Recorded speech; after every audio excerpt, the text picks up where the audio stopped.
friendship. Sa wakas tapos na yung ating tindahan. Ayan, may pinto na siya.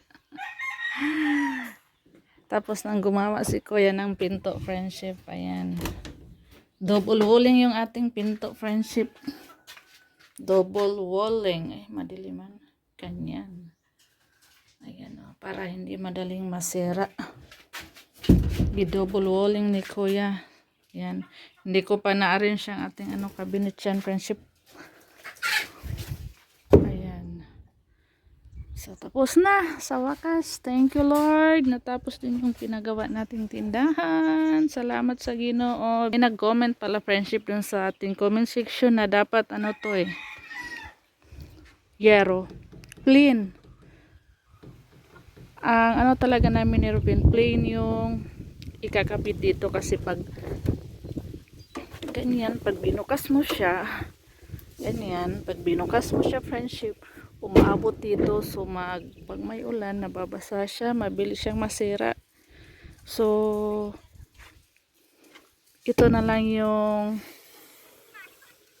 pinalagay namin kasi hindi kami nakabili ng plain na sin, friendship. Sobra namang plywood, kaya yun na lang yung ginamit natin para lang malagyan po siya ng takip. Kasi ganyan sa totoo lang na mulapas gid siya sa yero pag binuksan. Kaya pag uulan, itatakip na lang natin pag uulan para hindi siya mabasa. Ayan So sa ngayon lagi pa tong nakatakip dahil wala pa tayong paninda. Yan muna yan, friendship. So pag tayo kaluwag-luwag, pipinturahan ko na lang ito para hindi madaling masira, magtagal siya, friendship. Ayan. Shout out tayo sa lahat ng viewers natin. Ayan. Tapos na sa wakas yung tindahan natin. Dito naman yung camper, mga carpentero, friendship, lumipat sa kulungan ng ating baboy. So wala pa ring lock to. Paggabi bukas pa to, pwede pa siyang mabuksan. Hindi pa kami nakapalit ng padlock. Hindi ko pa nalinis dito. So dito, pwede siyang, hindi pa to na-arrange yung aking cabinet. I-arrange pa to. Pag magsimula na tayong mag-operate dito. Saka marami pang dito dumi, hindi pa ako naglilinis. Dahil busy pa ako, friendship. Tapos dito, pwede na siyang malagyan ng mga ganyan. Ito. Mga candies, pwede dito. Kaya lang, iniisip ko baka akyatin ng langgam. Dito na lang. Yung candies, makikita naman kung may bibili. Ang pinapatong kasi natin yan ng asiti. So, ang naisip ko, ang ilalagay dito, mga mantika, suka, sardinas, mga corned beef, mga dilata, friendship, tuyo, mga ketchup, yun, papunta doon. Yung mga hindi nakakain ng langgam, munggo, asin, ganyan, mga asin, munggo, sabon. Tapos dito, naisip ko dito maglagay ng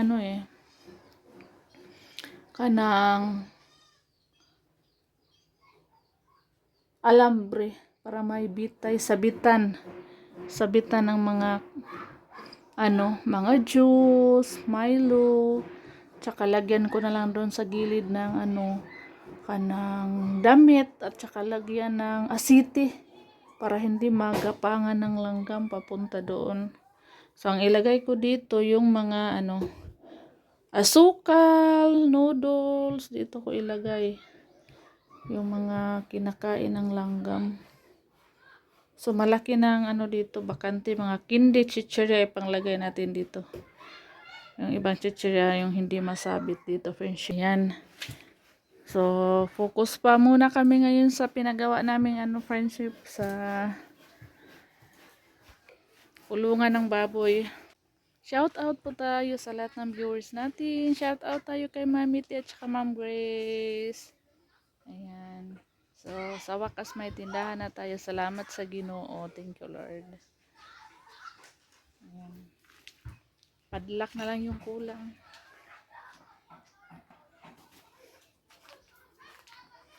Lagi ko itong sinasarado kasi yung aking biik pumapasok dito.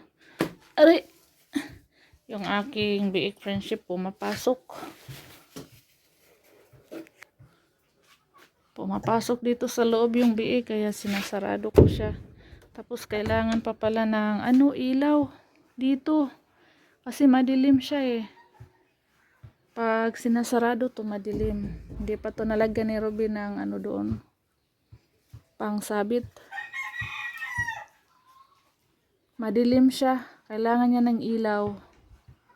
Lalo na paggabi. So naisip ko yung ilaw ko sa CR, ilipat ko po dito. Meron namang saksakan doon. Sabay Tagalog saksakan. Merong outlet. May outlet dyan po sa kwarto namin. Siguro dito yung ilaw papunta doon. Close muna yan. Bubuksan lang yan pag may bibili. Ito maganda sana pag naka-open siya. Kaya lang wala pang wala pang nilagay na ano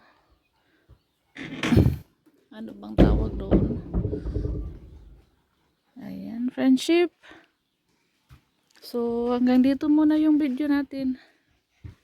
Hanggang dito muna yung video sa ating tindahan friendship. Sa wakas tapos na. Thank you Lord. Bye friendship. Hanggang dito na lang yung video natin. Maraming salamat po sa lahat ng nanonood at sa mga nag-comment. Sa lahat po ng nagsubaybay sa aking video araw-araw friendship. Bye. Thank you.